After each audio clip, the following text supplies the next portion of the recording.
I wanted to do this video and as a in sequence to my last 3 or 4 videos, maybe my last 4 or 5 videos concerning world events. I like to speak to you, people of my kind, black people, because you black people who are here now on this earth, you are on this earth at a very special moment in time. And you really need to get a grip on this. You need to turn them TVs off and get a grip on understanding. Turn the TV, the music, and the party and all. But that's all fine. I'm not saying stop it. But we really need to understand where we are in history as a black people and get a grip on this, because we are at a special moment in time in history. We're at a crossroads in history, or I should say a middle road. Because we blacks, globally, who are here on this earth now, have a very special moment to experience and know, to experience like a fly on the wall, and to see, knowing what was done to our ancestors globally, across the globe, to black people, melanated people. We know what was done to them. We now are in a special moment where we can experience that what was done to them, the universe has now come, justice being served. We, the descendants of those people who once were on this earth and were massacred, were damn near wiped out. We here are their descendants, and we get to experience karma. We get to experience and see the people that the nations that did that to them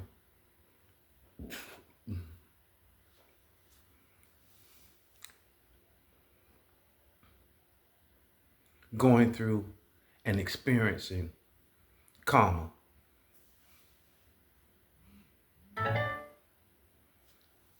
We are at a time and a moment on this planet where we can see, and if we can get to heaven, when we make it back to stars and tell them that we were there in a moment when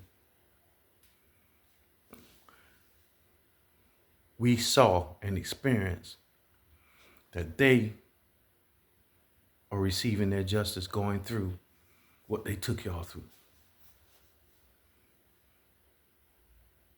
We right now in the moment in history, and I'm going to give you 2 people so that I'm not just speaking to you.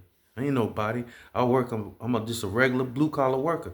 But I'm going to let you speak to a world bank. I'm going to let you listen to a world banker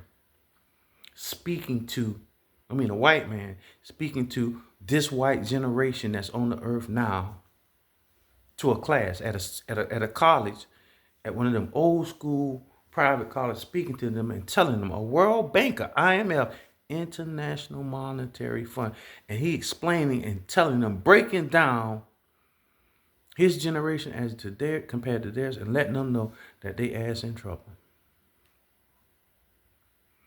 And you are here on this planet, and you get to experience their downfall. You are on this planet, and you get to experience them getting shit. You reap what the fuck you sow. You did this to my people, and now this is just the universe bringing justice to you. And it's a very special moment. And maybe it was a horrific time for us, but you are here on this planet now, and you get to experience one of the most. When you see the universe, anytime you see justice in life, it's a special moment, because you're seeing that the universe stands for good versus evil. The universe said that it corrects wrong. The universe is in order. It don't get out of order. It has laws of harmony and love. It don't get out of order. It does not deal with evil. And so you get a chance here, us black people that are here on the planet now. It's a very special moment because we are now experiencing, and the descendants of those that did those things to our people, they are experiencing karma. They are experiencing a justice. Because right now,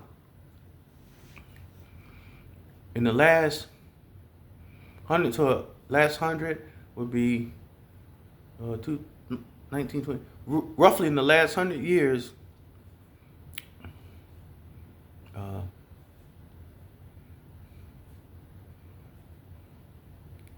the universe came. It didn't take long.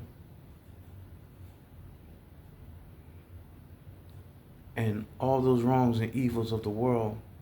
See, in the 1950s, see, they came in the 1800s and they went across the world and massacred and wiped out and colonized the world. By 1950, they had to turn those colonies. They had to give independence. See, it already started, and now it's in the stage. First, when the universe came and said, turn them people loose, they had to give independence to all the countries across the world. They had to release them. Do your history. This is what happened in the 50s, starting around the 50s. You can go Google, it'll show you every country that got its independence. This got its independence from France. This got its independence from the United States. This got its independence from Britain. This got its independence from Belgium. This got its, and they go on and on and on. All the world was released. That's the first part when it started. And then now, once they gained the independence, now it went to a stage around Reagan and all of them, when they was messing, and it went to a stage where the people started realizing that these people still got a grip on our resources, and they had to release the resources. So the first they had to give back freedom, independence. Then they had to release, they would come in and they still had hold of the resources of the countries. See, the IMF is the International Monetary Fund. Bankers that was going around the world lending money for industrialization in these countries, and these countries will borrow from it and they put them in debt, and then they go in and say, you can't pay your debt. They take over the country, privatize it, and then they get all the resources. That's hegelism. That's imperialism. That's how they do it. And and they come in, they're using sanctions now, a different weapon. But what you get the chance to experience, what's going on now with you seeing these you get to experience the Great Replacement. You right now get to experience the fall of their empires. You came over, was taking these over countries and taking resources, and all that's over with, cuz it's a new world order. And you who are here now, you get to experience what y'all did to our people. And this is what you reap. Now it's being done to you. This stuff being taken from you. Your dollar falling, your empire's falling. You have a special moment in life. You're at the middle road where you can see, I saw what you did to my people in the past. I'm here and I see what's the future bringing, what the future holds for my people. And you get to experience a beautiful thing in life. That's a beautiful. No wonder they're gonna turn. It's like I said in my last video. It's gonna get rough. The road gonna get rough, but they know that they can't stop the transferring of energy and wealth to melanated people. They can't stop it. And so what we're experiencing now on Earth, that's why all these mass migration of people going into Europe, people going all these immigration laws, all these people moving from one land source to another. That's energy. Transforming. Energy doesn't die, it transforms, it changes, and all these energies transforming. And now these people who came and invaded our earth and said that they were superior and more powerful, well, you're right now on earth, you get a chance to see their downfall. You're experiencing that. And it has nothing to do with me in terms of I make no excuse. I'm not gonna make no excuses for it. They reap what they sow. They did these horrible things. They came in, they could have shook hands and said, y'all got a lot of gold. How can we work together? We want some gold. Can we not work together and do a domestic trade, fair and trade? They didn't do that. They came and said, we're gonna kill all these niggas and take this shit. So you can't come to the earth doing that, because the universe don't operate. The planets and the stars, they don't operate in the exchange of evil. They operate in love and harmony. They don't bump into each other. Mars, Mercury go around the sun, Venus, Mars, the Earth, all of them. It used to be heliocentric. I don't even believe that shit, but anyway, go around the Earth. I just say it like that. All of them revolving around this third dimension. They don't bump into each other. They ain't stealing up from each other. The Earth ain't, or the Venus and Mars not bumping each other, destroying. They are in harmony, and they've been in harmony for millions of years up there, and they gonna make it. They always come and make it. They balance it out down here. And you are in, the reason I say you are in a time and period in the history of the world. It is a momentous occasion. This ain't no Hall of Fame shit. This ain't no Emmy, Oscar. It's far greater than that, because this is human history in the making, where you get to see and experience universal justice. You get to see the people who did to this earth, the indigenous people of this earth, what they did. You get to see them facing. Y'all shouldn't have did that. You shouldn't have did that, cuz. And y'all in trouble. And so what I would like to start out with, I'd like to introduce you to a video. And I did it in one of my videos before. And my type man and all, y'all seen this video and y'all know what's going on. But I have to do it for what I'm trying to, the message I'm trying to get across. I have to use it again. Because now we're talking about population explosions. We're talking about resources of the world being, it's a changing of the guard. The status quo of white people now is changing. You're here on this globe, and you actually get to see as a fly on the wall, the fly on the history of life. You're a fly on history. You say, I wish I was a fly on the wall. You're a fly on the wall of history, seeing that the resources and things that they took and murdered and killed over this, they were so greedy and took from our people, it's being taken from them by the universe. And the way they killed, the way they murdered, their karma is they dying off. You get to witness that. That's what you're experiencing right now. You just don't realize it, but you keep seeing them acting a monkey on the news, and they keep trying to show they same, using that social media, the news and all, still want to show us subjugated, or show us as second-class citizen where we're being abused and all. Man, that's over with, God. Go ahead and show it on the news. Keep showing black people being. The only thing you showing is your own ass. You're not showing black people what the nature of black people. You're showing the nature of white people. Every time you show them on shit, following the black boy in the neighborhood, what y'all walking behind that boy? That boy walking down the street. Black and white people live in this country and in neighborhood. You ain't the only person got a $200 or $300 home. It's some niggas in the NBA and in the damn NFL make your house look like a goddamn hut in motherfucking Europe. So what they following that boy for? That boy told you, yeah, I'm from around here. He said he lived there. Black people not poor. You listen to the goddamn news. This whole neighborhood out here, these people. These $200,000, $300,000 houses right out here where I live. All of them black. And they ain't even no drug dealers, and all them people work. Just like you. Got good jobs. I live in Savannah. We got them with Gulfstream build jets. We got the whole goddamn shipping industry went back to work. We got motherfucking paper mills, textiles, all that shit here. We got all petroleum right there on the river. All that. And black people work there. They ain't stealing. They ain't selling no drugs. Driving no Cadillacs with diamond in the back. Sunroof top. None of that shit. They driving Toyotas and Honda vans just like y'all. Going to work. That's what they doing. They got pensions and money, as much as they can save, just like you. And they working for these damn 1%, working their ass off, and their money getting stolen in the taxes, and just like you. So let's get into it, man. And so, but it's for you, for my people. I come to bring you and to show you what's going on, and you are at a very special moment in time in history. You're at the crossroads, the changing of the guard. You get to see the shit y'all stole from our people.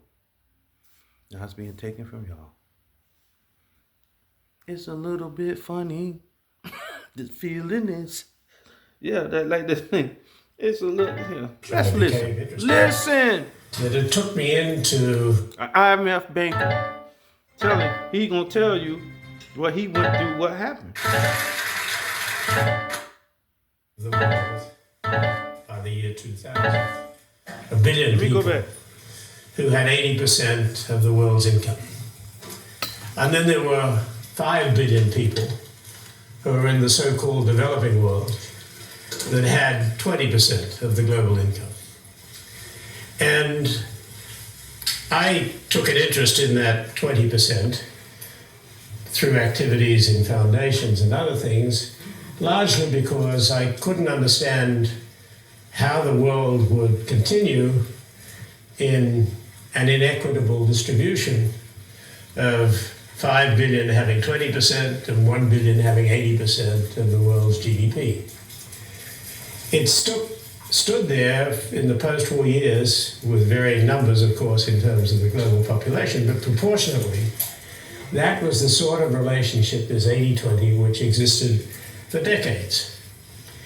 But came the last decade of the last century and moving into this new century, we're seeing for the first time a swing which now has that 80-20 somewhere closer to 70-30 or 72-28 or some such number.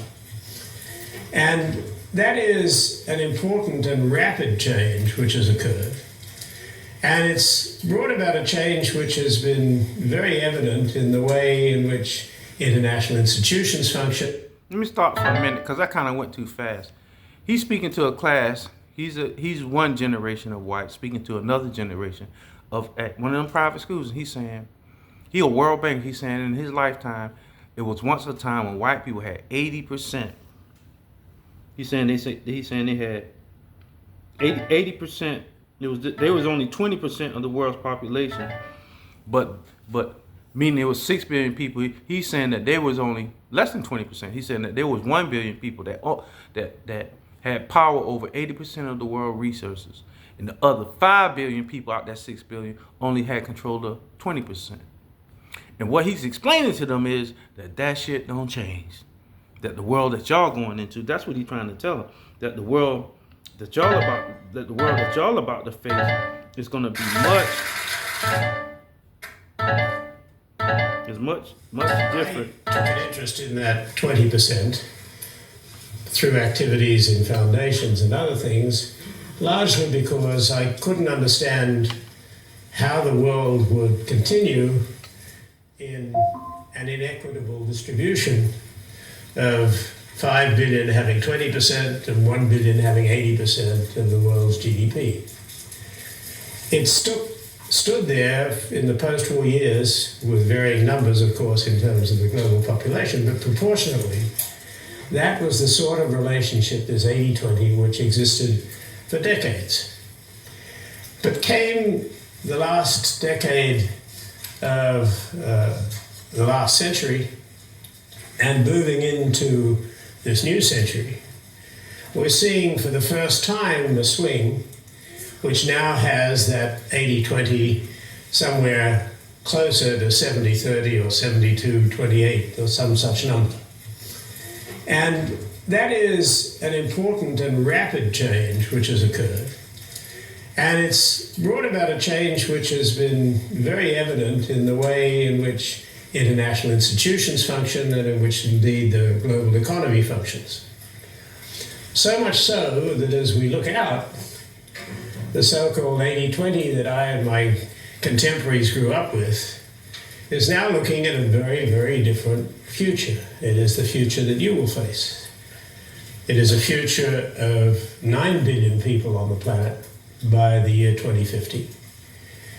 Of the 3 billion extra that have been added to the planet or will be added to the planet from the year 2000, about 100 million goes to the rich countries and 2.9 billion goes to the developing countries. So come 2050, it's not 1 billion and 5 billion, it's 1.1 billion and 8 billion, or close to it. That is a huge change. Dramatic change. The other consequential change is that the structure of the economy is being driven both by the population development and also by modern technology, which has allowed the conveyance of ideas and innovation to move to the developing world. And so the projections today are that old 80-20 with which I grew up for decades will become 35-65. 35% for the billion one in the rich countries and 65% for the people in the developing countries. That is turning the world on its head in terms of the world that I grew up in. But it is the world that you're going to work in. And it is not a trivial change. It is a change of monumental importance. So much so that by 2050, China and India, the two countries that I have, of course, the leading countries in the developing world, will constitute 50% of the global GDP. 50% of the global GDP. That is the consensus estimate. But let's say we're off 5%, it's 45% of the global GDP. It's nonetheless a monumental switch in terms of economic power. It happened last in 1815 when China and India were 50% of the global GDP. And it happened before that in the year 1500. And in the period from 1815, at various times, it's been approaching that. But with communism and with the change in governments in China and with the greater development in terms of the Industrial Revolution in the West, you got to a point where after World War II, China and India were together 2% of the global GDP. So the growth in terms of China and India and of Asia generally is such that it is not just some modulation of former trends. It is an absolutely fundamental change in the way the world is balanced. I remember I was at a meeting of the G7, G8, the first time that the people from the developing world leaders were invited. 7 or 8 leaders were invited by Jacques Chirac to a meeting that was held in France. You'd be familiar with the fact that the G7, G8 meet once a year in June. I'm gonna end it there because he gave you what I wanted to. He went into the meetings where Central and South American leaders were allowed to come to a summit. A summit meaning a meeting. The summit 8 is like UK, Germany, France,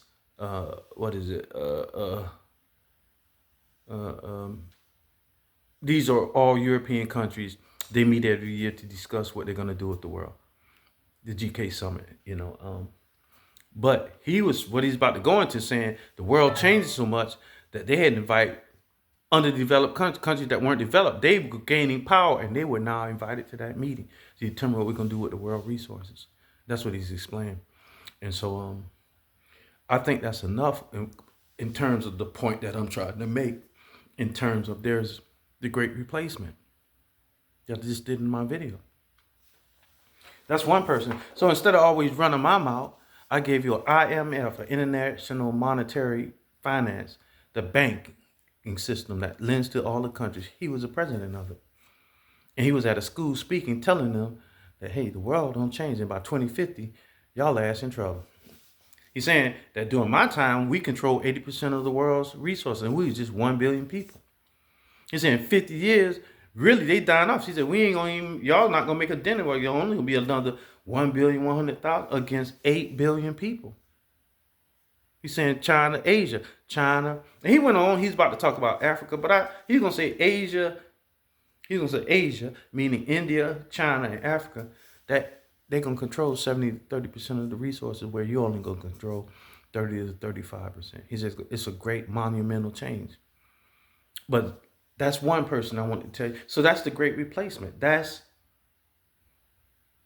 those resources that were taken from your ancestors. It's being taken back. And if that's going to happen in 50 years, what the hell you think will happen in a century? What? If you had 80, if you had 8 diamond shit, we're going to take down in the next 50 years, we're going to take 5 of them, you're going to only have 3. And then another 50 years, what do you think they're going to have? Let's see what Malcolm said about it. Malcolm in the 1960s, he was on April 8th, 1964, Malcolm X gave a speech on the Black Revolution. At a meeting sponsored by the Militant Labor Forum at Palm Gardens in New York. This forum is connected with the Militant, a socialist weekly, which Malcolm considered one of the best newspapers anywhere. The audience was around 3/4 white. Most of it responded favorably to the talk. There were some sharp exchanges during the discussion period between the speaker and white liberals, meaning between Malcolm and them. Some white liberals, they had a little bit of sharp talk. There was some sharp exchanges during the discussion period. Or they had, differences between the speaker and white liberals who resented his attacks on liberalism and the Democratic Party and tried to pin the label of a hate monger on him. This is Malcolm X speaking. The talk gave Malcolm an opportunity for a fuller presentation of his arguments for internationalizing the black struggle by indicting the United States government before the United Nations for racism. It is notable also for his statement that a bloodless revolution was still possible in the United States under certain circumstances. Bloodless. He said it only have to be a bloodless revolution. A change here could be without blood. That's what's happening now. Black people ain't had to go get no guns. We had to get no tanks, no F-14s. We had to go retaliate and kill these people. He's saying there were some sharp exchanges during the discussion period between the speaker and white liberals who presented his attacks on liberalism and Democratic Party and tried to pin the label hate monger on him. The talk gave Malcolm an opportunity for a fuller presentation of his arguments for internationalizing the black struggle by indicting the United States government before the United Nations for racism. It is notable, make a note of this. This was a key point, meaning it is notable also for his statement that a bloodless revolution, and he's finna get into it, was still possible in the United States under certain circumstances. And the circumstances are now under an overpopulating world. So let's get into his speech. Friends and enemies, tonight I hope that we can have a little fireside chat with as few sparks as possible being tossed around, especially because of the very explosive conditions that the world is in today. This 1964, they were in explosive conditions like we are now.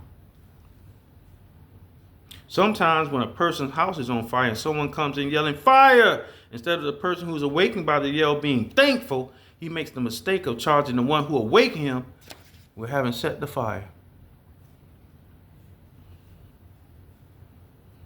I hope that this little conversation tonight about the Black Revolution won't cause many of you to accuse us of igniting it when you find it at your doorsteps. See, what he's saying is it's 2024. When you find, telling white folks, when you find that the revolution of the world, the overpopulation of the world, he's finna get into it. Overpopulation of the world is at your doorstep. You won't come back in and say, Malcolm, he the one started. He the one start talking about it. He said that you want to call me the one that ignited the fire kid. During recent years, there has been much talk about a population explosion.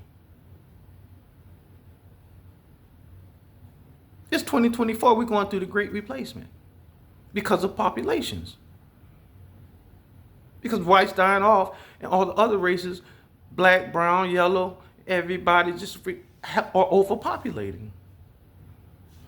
They tried to stop it here in America by getting rid of industrialization because black people were overpopulating. They said, we got to stop this shit. And that's when in the 70s and 80s, they went to single parent households. The black man didn't have no industry jobs and pensions and all that. And they took it away from him.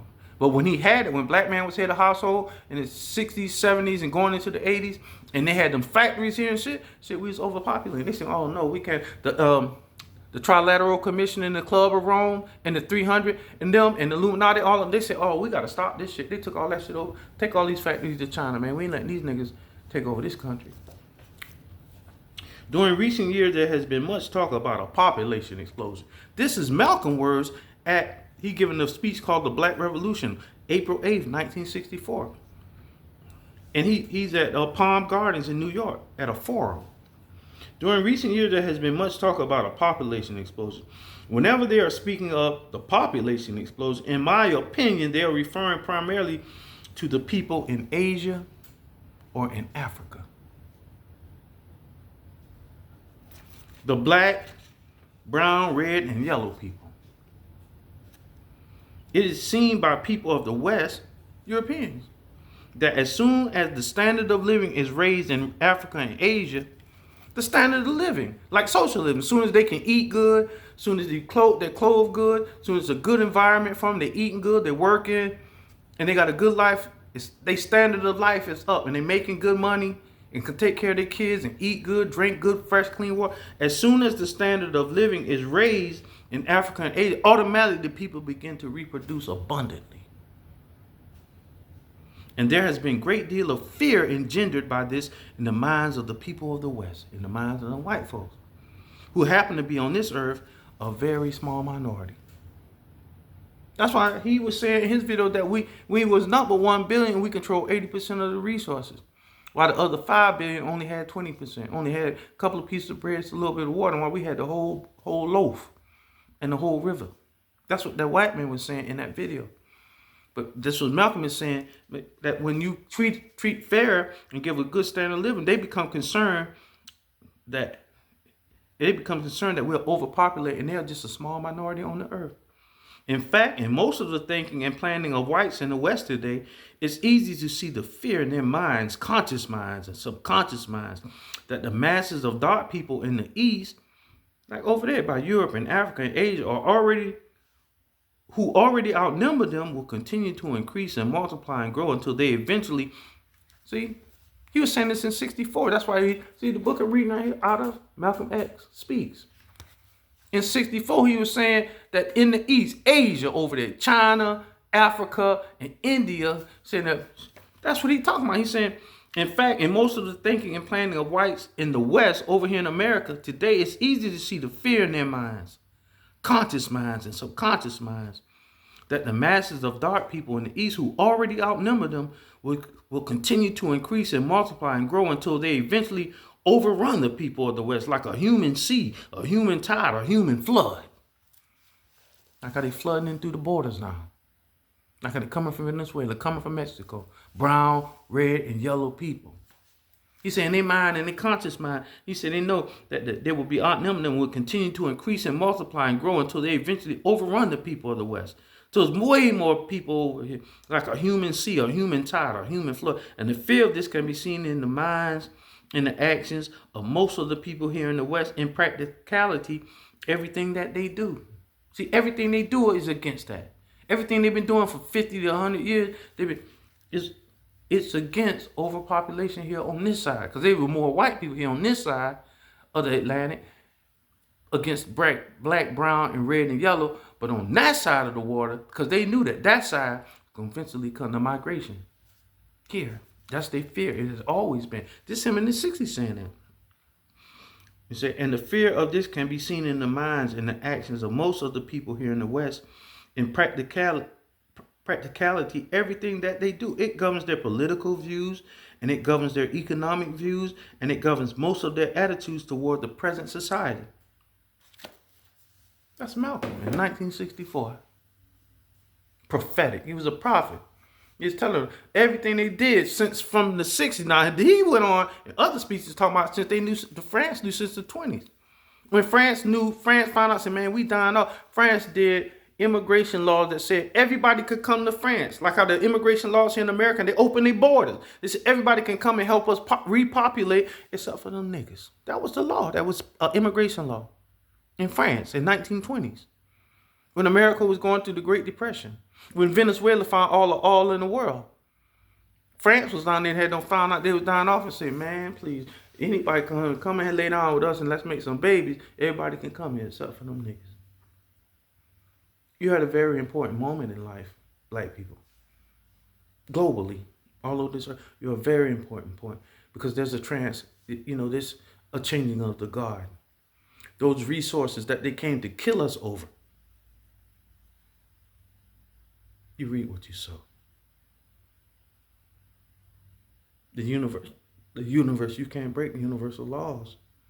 You can't do it. You can do it, but it's gonna be it's called the law of cause and effect. It's a universal law. The law of cause and effect is the one where they found the karma law. The Indians came up with the karma law. But it's a universal law in the universe called the law of cause and effect. And they get the karma. You reap for what you sow is a euphemism that the Indians adopted from that law. And so the special moment for you right now is to bear witness to what happened. You are here now, and you know the history of what happened to the melanated people on this earth and what is happening now, how the repercussions of them doing that to those people, our ancestors. This is the repercussions. The fall of the British Empire, which is the mother of America. The fall of American economy right now, that's what you're in place of. This economy is falling.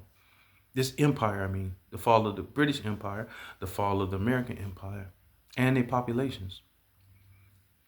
And now you see their granddaughter or the granddaughter of Britain or the child of Israel run around in the world doing as she please, acting a fucking monkey. What do you think is going to happen with that? So I just wanted to share that with you and let you know who you are, where you stand in life in terms of our history. Because if you don't even know all the massacres around the world, if you don't know the ones that are here in America or from each continent, at least you know that they did some horrific things to our ancestors. And now they're experiencing the repercussions of it. It's called the Great Replacement. And they're going through it. And they have some kind of amnesia, selective memory that they're white supremacists, and this shouldn't be happening. White supremacists and that this shouldn't be happening to them. They're delusional.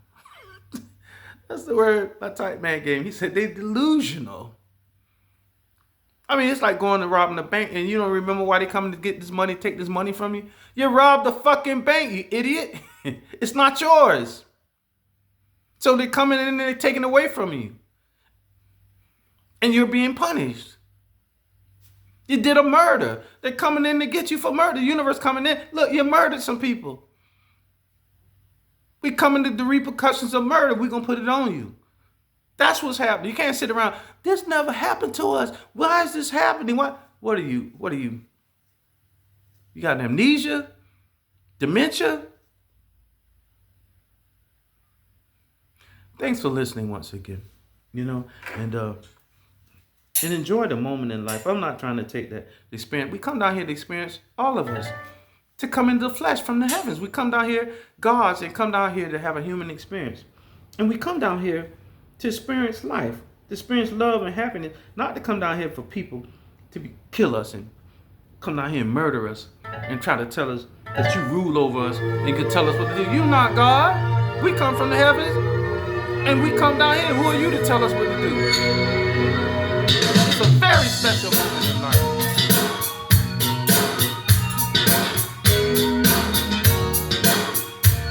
It's your time. You black people that are here now on this earth, you are generation of those people.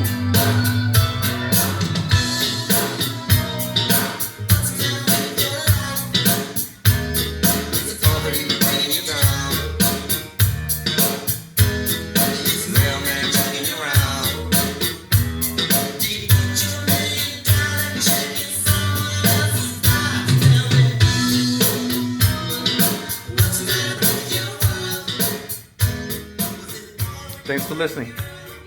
Have a great weekend.